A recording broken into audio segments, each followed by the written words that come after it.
মেয়ে মানুষ যতই পড়াশোনা করো না কেন, যতই উচ্চ শিক্ষিত হও না কেন, দিন শেষে সেই তোমার ঘরের কাজ করতে হবে, রান্না বান্না করতে হবে, এগুলোর থেকে কোনোভাবেই বাঁচা সম্ভব না। হ্যালো এভরিওয়ান, আসসালামু আলাইকুম। সবাই কেমন আছেন? আমরা আল্লাহর রহমতে অনেক বেশি ভালো আছি। আপনাদের খালামার যেহেতু আজকে কোনো এক্সাম নেই, আজকে হচ্ছে অফ ডে। আজকের অফ ডে তে আমি কি কি করলাম চলুন আপনাদেরকে দেখানো যাক, কারণ আপনারা আমার ব্লগ ভিডিওগুলো দেখতে খুবই পছন্দ করেন। একদিন যদি আমি ব্লগ ভিডিও না দিই তাহলে আমার ইনবক্সে এসে অনেকে জিজ্ঞেস করেন আজকে কেন আমি ব্লগ ভিডিও দেইনি। সত্যি কথা বলতে একটা ব্লগ ভিডিও বানাইতে গেলে কিন্তু অনেক সময় লাগে, তার মধ্যে তো এডিটিং ভয়েস আছে, কিছু আসলে মেনটেন করা আমার জন্য সম্ভব হয়ে ওঠে না, যার কারণে মাঝে মধ্যে একটু মিস দেওয়া পড়ে। তারপরও চেষ্টা করি আপনাদেরকে রেগুলার ব্লগ ভিডিও দেওয়ার জন্য। প্রত্যেক দিনের মতো আজকে কিন্তু তাড়াতাড়ি ঘুম থেকে উঠিনি, একটু দেরি করে ঘুম থেকে উঠছি, যেহেতু আপনাদের খালাম্মার কোনো স্কুল নেই। যখন ঘুম থেকে উঠছি তখন মনে হয় প্রায় 9টা বাজে। ঘুম থেকে উঠে আপনাদের খালাম্মা হাত মুখ দিয়ে বলতেছে আমার খিদা লাগছে। আমার ছোট বোন খাবার গরম করে দুই খালা বোনজি খাচ্ছে। আর আমি সকালবেলা কি খেয়েছি সেটা তো আপনারা একটু আগে দেখলেনি। আমি ঘুম থেকে উঠে সকালবেলা 1 গ্লাস ইসবগুলের বসির শরবত খাই, একদমই চিনি ছাড়া। আমাকে যখন আপনাদের খালাম্মা ইসবগুলের বসির শরবতটা খেতে দেখে তখন কিন্তু সেও খেতে চায়। আমি প্রত্যেক দিনের মতো একটু খেয়ে আরেকটু তার জন্য রেখে দিই, সেইটুকু সে খায়। শরবতটা খাওয়ার পর আপনাদের খালাম্মাকে দেখতেছি যে বোরহানি খাচ্ছে। আমি বোরহানিটা দেখে লোভ সামলাইতে পারিনি, বোরহানি আমার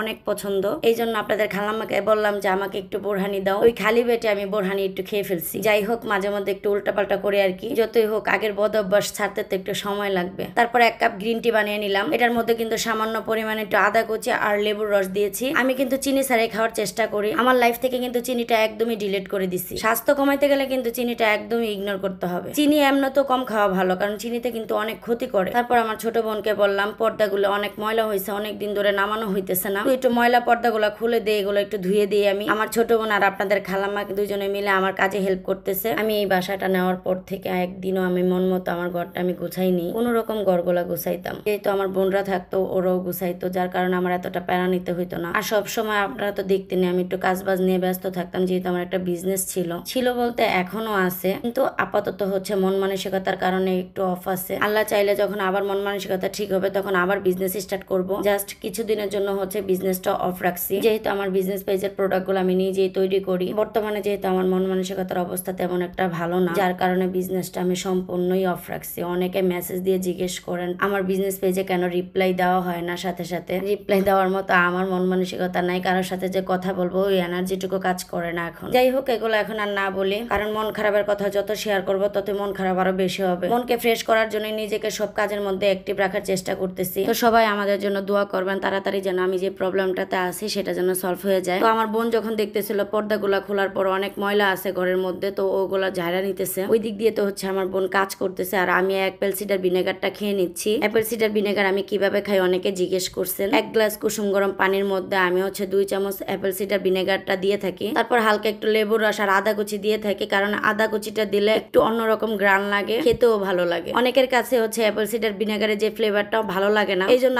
আদা কুচি আর হচ্ছে লেবু রস দিয়ে খেতে পারেন, ভালো লাগবে। কিন্তু আমার কাছে তেমন একটা খারাপ লাগে না। সকাল 9টা থেকে কাজ শুরু করছিলাম ঘরের, এখন প্রায় রাতের 8টার উপরে বাজে। আমার বোন সকালবেলা পর্দাগুলা খুলে আর লাগাই দিয়ে চলে গেছিল। রাতের 8টা বাজে আমার বোন, আমার মেয়ে আর আমার মা এসে দেখে এখনো ঘর গোছালো। প্রত্যেকটা ঘরে এত পরিমাণে ময়লা জমেছিল আর এত এলোমেলো হয়েছিল, সবগুলা ঘরে আমি একা একা গুছাইতেছিলাম, যার কারণে কখন যে রাত 8টার উপরে বেজে গিয়েছে সেটা আমি বলতেই পারতেছি না। যাই হোক, ওই দিনের কাজ বাজ শেষ করতে করতে রাত প্রায় 2টা বেজে গেছিল। রাত 2টা বাজলো, কাজ কিন্তু আমার শেষ হয়নি, অনেক কাজ বাকি ছিল, কারণ একটা সংসারে কিন্তু কম কাজ থাকে না। প্রত্যেকটা জিনিস আমি বের করছি, গুছাইছি, মুছছি, মানে একা একা করতে করতে আমার অবস্থা কাহিল হয়ে গিয়েছিল। কালকে যখন আমার আম্মা আসছিল কিছু হেল্প করছিল, তারপরও আমার কাজ পুরোপুরি শেষ হয় নাই, কারণ রান্নাঘরটা আমি গুছাইতেই পারিনি। রান্নাঘরটা প্রচুর পরিমাণে ময়লা হয়েছে, এগুলো এখন আমি পরিষ্কার করব। আর এই ঘরের পর্দাগুলো আমি খুলে নিচ্ছিলাম, আর কালকে যে পর্দাগুলো ওই ঘর থেকে খুলছিলাম সেগুলো তো রাতে আমি ধুয়ে দিয়েছিলাম, রাতের মধ্যে শুকাই গেছিল। হালকা হালকা একটু ভিজা ছিল, যার কারণে আমি ভাবলাম এখানে আমি ঝুলাই রাখি, তাহলে শুকায় যাবে। যেহেতু পর্দাগুলো টানানোই লাগবে তাই এখানে আমি দিয়ে দিলাম। আর এই পর্দাগুলো এত পরিমাণে ময়লা হয়েছিল,